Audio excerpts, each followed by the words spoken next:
wabarakatuh.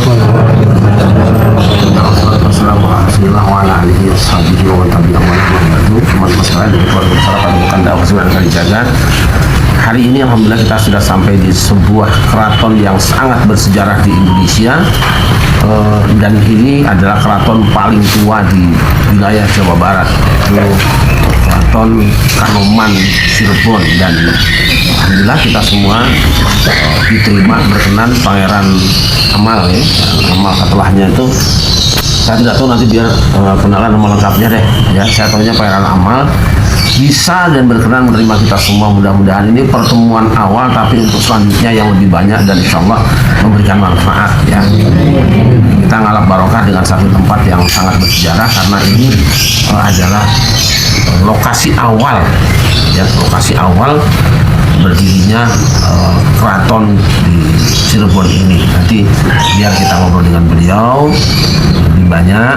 Ini sebelumnya Pangeran saya kenalkan, ini teman-teman dari Padepokan Dakwah Sunan Kalijaga. Jadi Padepokan Dakwah Sunan Kalijaga itu punya moto meneguhkan komitmen keislaman dalam bingkai kebangsaan. Yel-yelnya itu Islam pasti, NKRI harga mati. Dan salah satu kegiatan yang rutin dilakukan oleh Padasuka adalah menelusuri tempat-tempat bersejarah dan mencatatkannya supaya tidak hilang, sambil mengambil ruh dari filosofis-filosofis yang diwariskan oleh para leluhur, para raja, para sinuhun, para pangeran, untuk menjadi ageman harian. Itu kira-kira. Hari ini alhamdulillah walaupun kita mendadak, tapi beliau dengan lapang dada bisa menerima kita. Jadi sekali lagi mohon maaf dan terima kasih sekali bisa menerima kami. Ini dari berbagai daerah dan hanya sebagian kecil yang sempat hadir di sini. Baik, izinkan saya ingin perkenalkan diri. Nama saya Syarif Rahmat. Kebetulan istilahnya ya ketua umum Padasuka dan pendiri sekaligus. Saya tinggal di Jakarta, di Pondok Cabe, tepatnya Tangerang Selatan. Kalau berkenan, kita mulai ya. Sebelah nama asli panjenengan Pangeran lengkap. Nah, ini harus lengkap loh. Boleh. Nama saya alhamdulillah Rikmawan.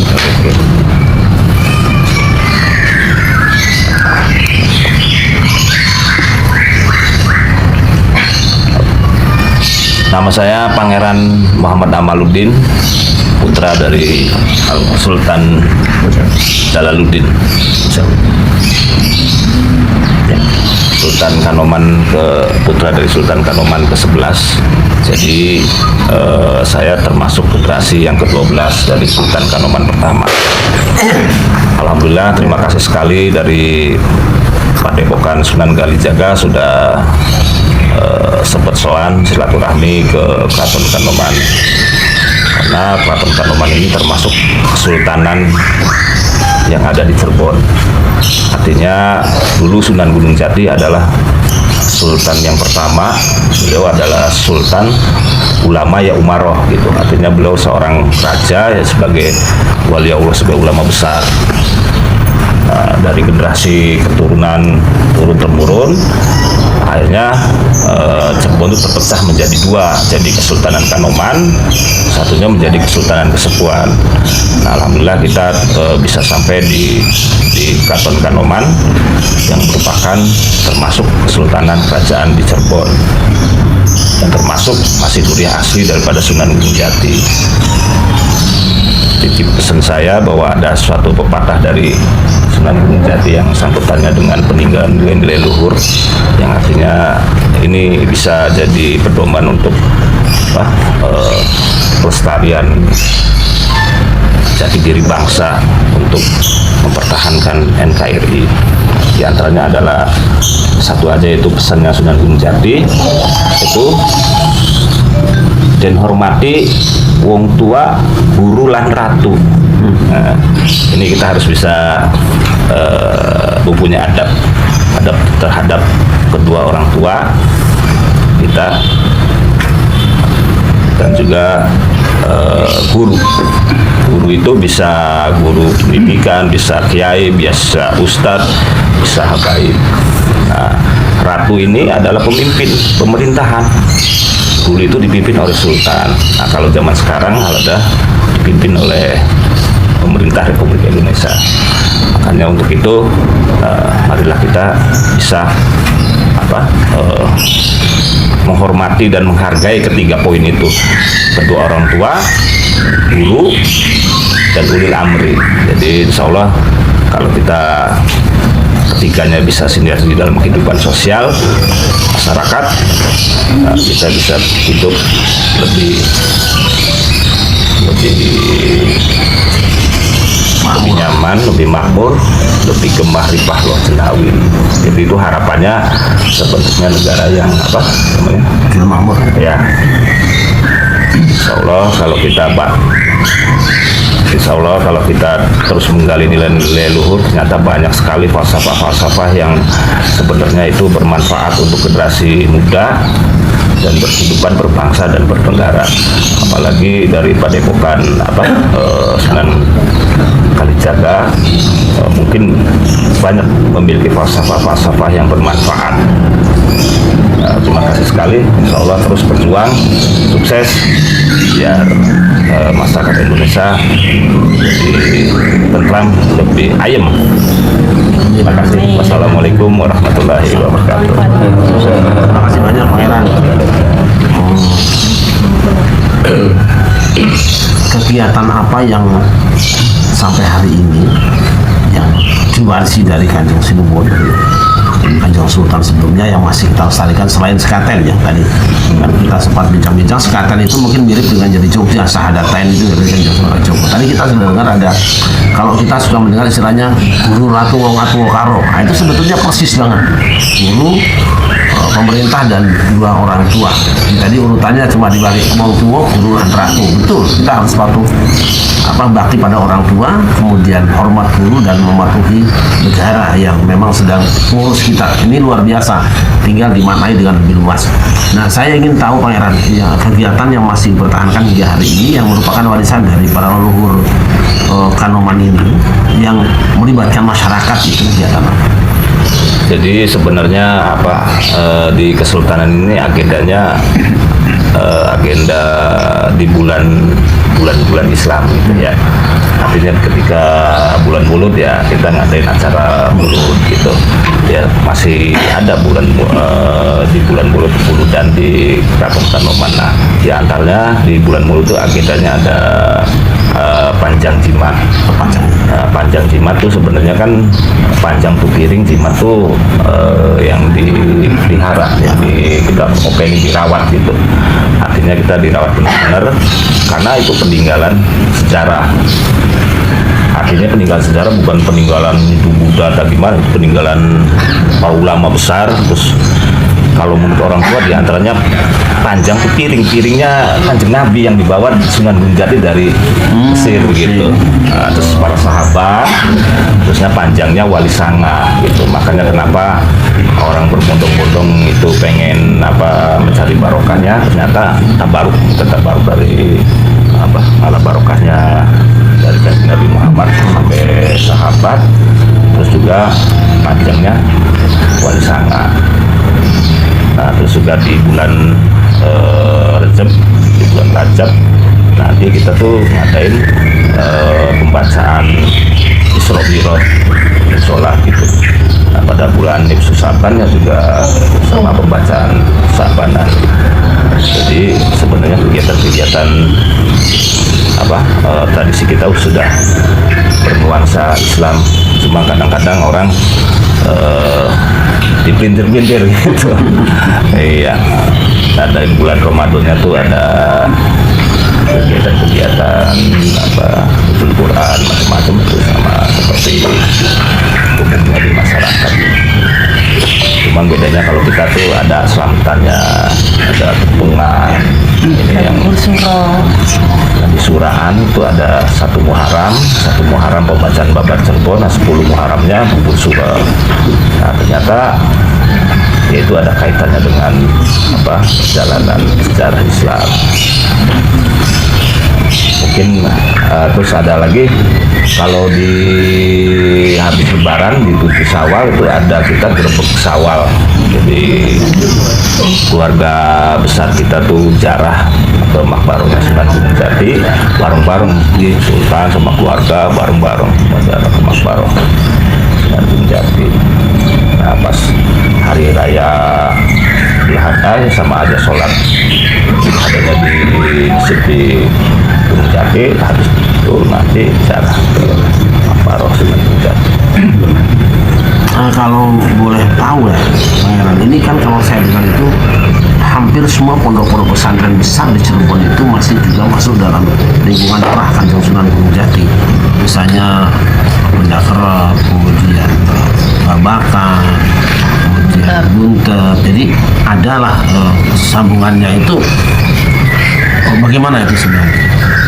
Ya sebenarnya kalau pemerintahan kesultanan kita bukan kekuasaan yang tonjolkan, tapi siar gitu. Jadi ada suatu tugas kewajiban sebagai pangeran keturunannya Sunan Gunung Jati meneruskan siar.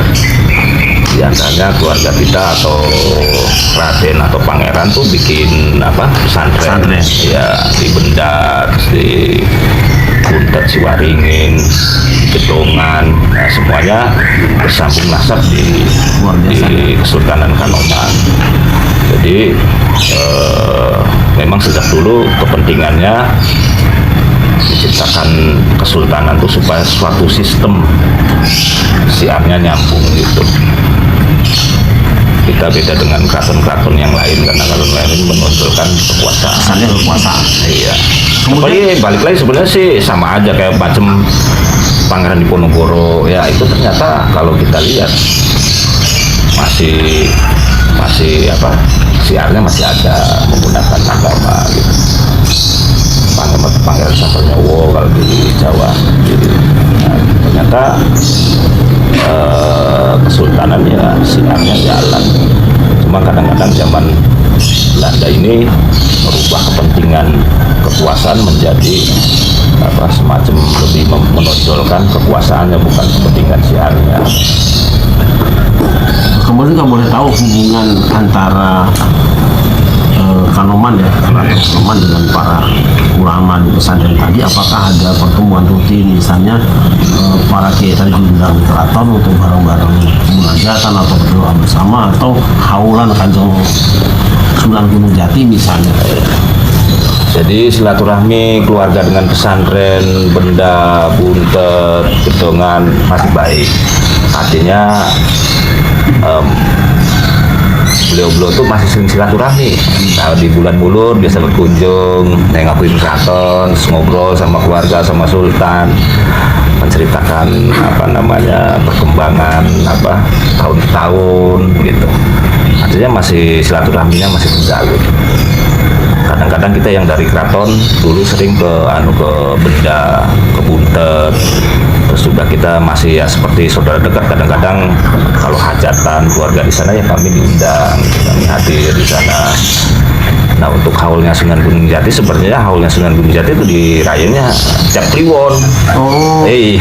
Enggak tiap tahun sekali. Enggak tiap Kliwon, maka dikenal dengan Jumat Kliwon kalau di sini tuh.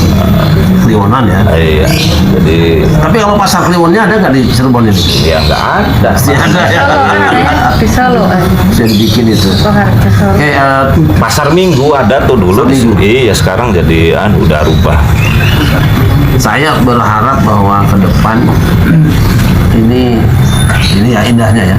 Yang membedakan keraton Kanoman dengan yang lainnya umumnya Nusantara itu tadi seperti gue sampaikan itu bahwa sisi penonjolan misi dakwah syiar itu lebih menonjol. Kalau yang lain kan kesannya sebuah kekuasaan. Kalau kekuasaan kan orang serba takut, kemudian ya ada cuma peraturan yang seorang pembesar menguasai rakyat kecil. Tapi kalau di Cirebon ini tidak. Bagaimana semua warga itu karena memang misinya dakwah, semua warga diperlakukan sebagai jamaahnya. Jadi indah sekali. Saya kok bermimpi Pangeran satu saat itu nanti semua kiai-kiai pondok terutama yang masih ada terah dengan Cirebon dikumpulkan di sini, kemudian haulan besar-besaran tentang Kanjeng Sunan Gunung Jati. Kita siap datang insya Allah. Mungkin itu akan menjadi sejarah besar ya lah. Ya sebenarnya kita kan sudah merencanakan kayak gitu Pak. Jadi nanti kita panggil saudara-saudara kita yang nasabnya langsung dari Sunan Gunung Jati itu bukan hanya di Cirebon, nanti dari Banten, dari Cirebon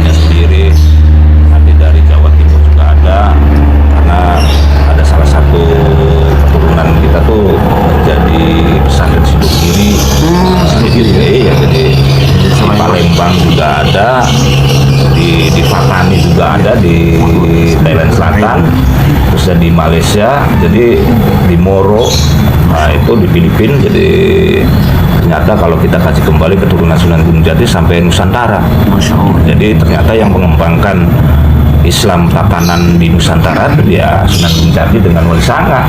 Jadi kita jangan didogma bahwa siar Wali Sanga dan Wali Sanga hanya sepulau Jawa, tidak, itu semua Nusantara. Di antaranya yang membuat suatu kesultanan yang ada di Nusantara ya sistem itu ya Wali Sanga. Makanya ada Kesultanan Palembang, Kesultanan Ternate, ada Kesultanan di Brunei, di Malaka. Makanya di Kesultanan Malaka juga punya peranan juga dengan sempurna dengan dari Demak, dari Jawa. Itu kan sangat luar biasa saudara-saudaranya kalau misalnya itu jejaring ya, jejaring. Jadi anggaplah ini pusernya di sini, nah, jejaring itu ditarik semua dan satu saat ditarik kembali ke sini kumpul, mungkin sangat indah itu Pak. Oh iya, makanya kita harus jangan kaku. Jadi kita harus bisa nerima informasi sejarah yang ada di luar. Contoh gini, ternyata pernah saya di Patani di Thailand berkunjung sama dari Benda Kejaya Hasan. Ternyata itu masih ada keturunannya Sunan Kalijaga di sana. Beliau di sana bikin pesantren sampai itu wayang satu kotaknya masih ada. Alhamdulillah, jadi ternyata siarnya tuh sampai ke sana. Dan ternyata Syekh Lemah Abang tuh aslinya bukan dari Indonesia, dari Malaka. Itu ada namanya pesantren Tanah Merah. Ternyata Tanah Merah setelah nyampe ke sini menjadi Lemah Abang gitu. Jakarta di Tanah Abang lu jangan. Masalah ini kita dengar ceritanya sangat senang ya. Di saat-saat sekarang kebangsaan kita, keindonesiaan kita, kenusantaraan kita mulai diorek-orek dan budaya kita mulai hilang, saya kira satu-satunya lokasi untuk pemulihan lah, merawat kembali, menyembuhkan kembali penyakit ini adalah keraton. Dan saya pengen, karena beliau ini pangeran masih muda kan, masih muda, langkahnya masih kenceng, saya kira oke lah, panjenengan bisa undang semua raja-raja kumpul di sini. Kalau perlu bikin ya tadi pas dalam momen gerbek atau sekaten atau apa, seminggu aja ngomongin semua budaya. Nanti para kiai-kiai yang tadi yang terah dari Kanjeng Sunan itu kumpulkan, suruh nulis hubungan antara budaya Nusantara dengan syariat Islam. Itu saya kira sejarah akan berkibar kembali. Ya itu sebenarnya kan kerajaan-kerajaan yang ada di Malaysia yang sama dengan Nusantara itu berkait semua kalau secara silsilah gitu. Cuma karena kalau Malaysia dijajah sama Inggris, kalau kita dijajah sama Belanda, tapi ya itu semuanya non-Islam semua. Jadi makanya kenapa nggak aneh kalau saya lihat Malaysia diadu domba sama Indonesia, karena ya memang kepentingan agamanya sudah berbeda. Jadi antara pribumi dan imperialis ya memang bikin rame lah. Baik, Pak Ellen, saya ingin bikin jalur panjang juga, beliau kan ada tamu ya, ini udah terlalu lama ya sebetulnya. Gimana kita kepada Pak Ellen siap itu tadi ya? Kita rakyat ya, pikiran ya. Ya sebenarnya sih kalau komunikasi antara kerajaan-kerajaan itu sebenarnya sudah terjalin. Kumpulnya di sini loh, dan undang kita dong. Kerajaan Nusantara Ya kayak festival Iya. atau kayak apa namanya, kompetisi, kita nonton deh. Iya, Kayak dulu pernah sekapan. tahun berapa tuh ya? Terakhir tuh. Tahun ya kemarin tahun berapa ya? Udah 2 kali, 97 sama tahun berapa kemarin sama Pak Jokowi lagi pertama datang ke sini. 2016 Ya. kalau nggak salah. Cuman kan begini Pak, jadi ya kumpulan raja-raja ini jangan sampai dimanfaatin kepentingan birokrat gitu. Artinya dieksploitasi, nilai-nilai budayanya nggak dapat, akhirnya ya Jual. iya dijual sama orang-orang birokrat gitu untuk mencari apa namanya Dari suara. macam-macam suara. Ya saya kira justru dengan cara tadi itu kembalikan kepada budaya, tutup semua celah-celah politik dan kepentingan yang lainnya. Ya pangeran-pangerannya bisa bicara kan? Ya nanti akan ada masanya, insya Allah nanti, karena ini sih janjinya Sunan Gunung Jati, makanya saya kenapa tidak terlalu vokal atau berpolitik, karena itu sudah ada janjinya Sunan Gunung Jati bahwa besok nanti tuh kita tuh mulia kembali. Jadi kita tidak perlu rasa takut. Memang kalau situasi keraton ini sudah digambarkan, makanya ada sejarah peteng yang kemarin tuh memang digambarkan bahwa besok tuh nanti genting tan naro pegot. Jadi besok tuh posisinya genting tapi tidak pegot. Padang maning. Iya. Besok tuh seperti kayak kebo muli kandang. Jadi kalau kita gembala kerbau dipecutin sampai berapa kali ya jalannya segitu-gitu aja. Kalau belum waktunya pulang ya belum pulang gitu. Nanti insya Allah kalau sudah waktunya pulang masuk ke kandang Tahu sendiri jalannya. Tadi kami kan masuk sini ya, heran ya. Wah, susah mobilnya. makanya. Itu Biasanya nggak bisa. tahu saya itu tadi jalan masuk ke keraton. Iya itu kan alun-alun dulunya, Nah, alun-alun keraton, terus zaman Belanda dijadikan pasar sama pemerintah sekarang digedein pasarnya malah. Nah, makanya itu kan peninggalan pada imperialis. Jadi ya harapan kita sih jangan sampai diskriminasi lah untuk apa namanya perhatian terhadap keraton. Kalau Jogja bisa bagus, kenapa Cirebon nggak bisa bagus gitu? Nah, Solo bisa bagus ya, kenapa Cirebon nggak bisa bagus? Kanoman khususnya. Ini baru di Kesepuan aja yang bagus itu sekarang ya. Kalau bisa intinya sih perhatian lah, pemerintah harus perhatian terhadap kita karena itu sudah memperhatikan sekali karena jalan akses masuk ke keraton satu-satunya, tidak ada jalan lain gitu. Kalau berbicara memelihara budaya bangsa ya harus diperhatikan, kalau tidak ya gimana bicara. Baik, saya kira kita sudah cukup panjang bicara. Oh, no, saya lupa. Di sini kan saya mau dengar terah panjenengan sampai Gunung Jati bisa disebut. Tapi kalau ada yang lupa jangan Nggak apa-apa. Jadi, mohon maaf. Nama saya Pangeran Amaluddin bin Sultan Jalaluddin,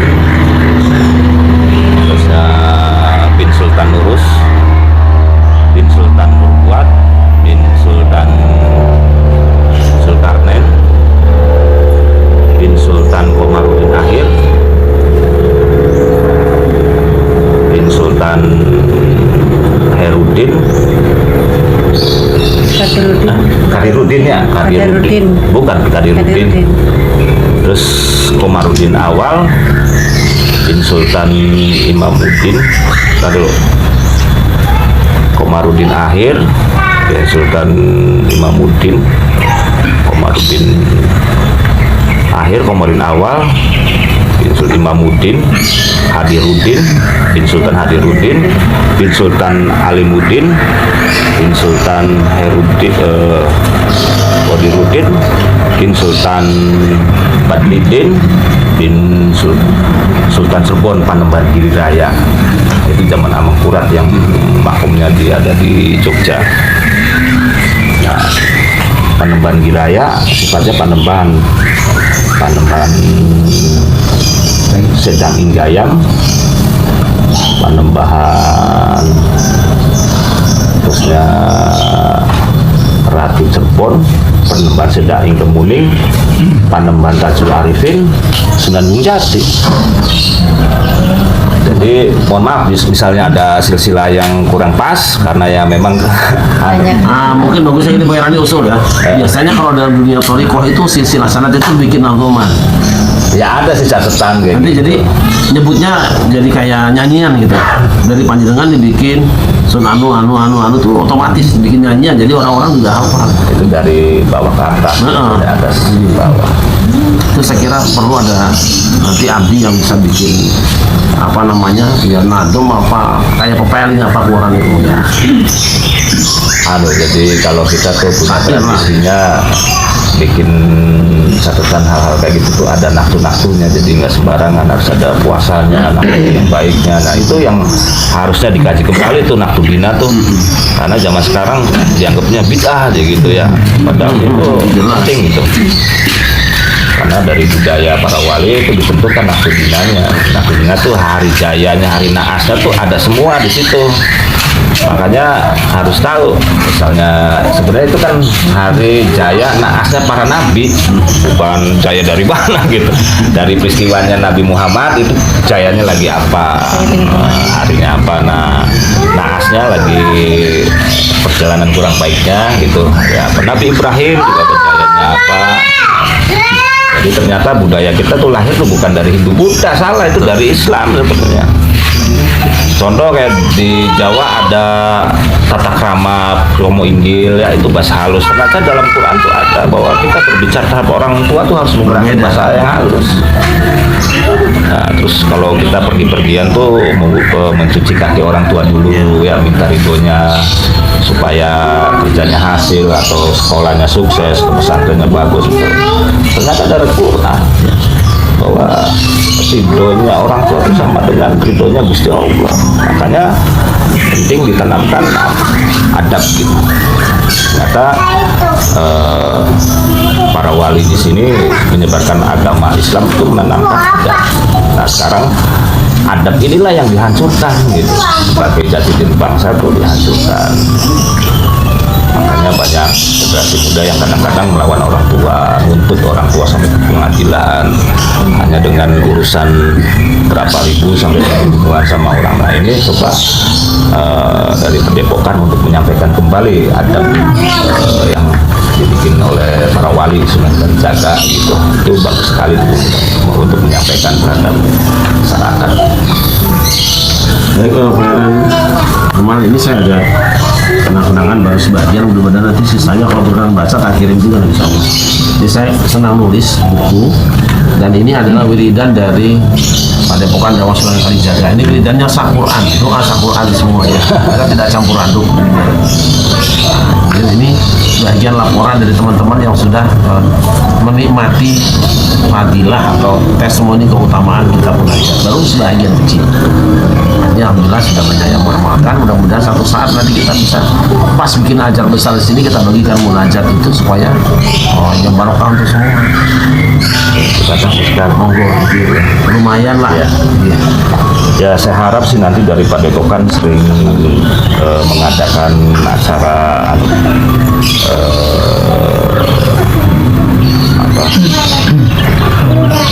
bukan jadi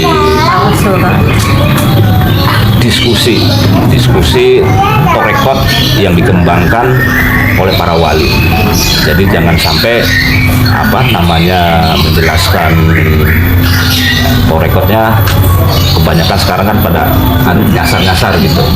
Insya Allah, saya kira saya termasuk penggemar lah dan hidup dengan dunia torekot, jadi saya senang. Kemarin pertemuan para mursyid Torekoh Naqsyabandiyah di Haul di Lampung juga saya terus Haul Syekh Abdul Qadir Jilani juga berapa tempat, termasuk kemarin di sini di Haul itu saya senang. Insya Allah ya. Jadi mungkin itu sementara Pak Heran. Terima kasih banyak sekali lagi atas semua teman-teman. Mohon maaf jika kurang berkenan. Mudah-mudahan satu saat bukan cuma kita datang, Pak Heran saya undang juga pondok saya pesantren ini.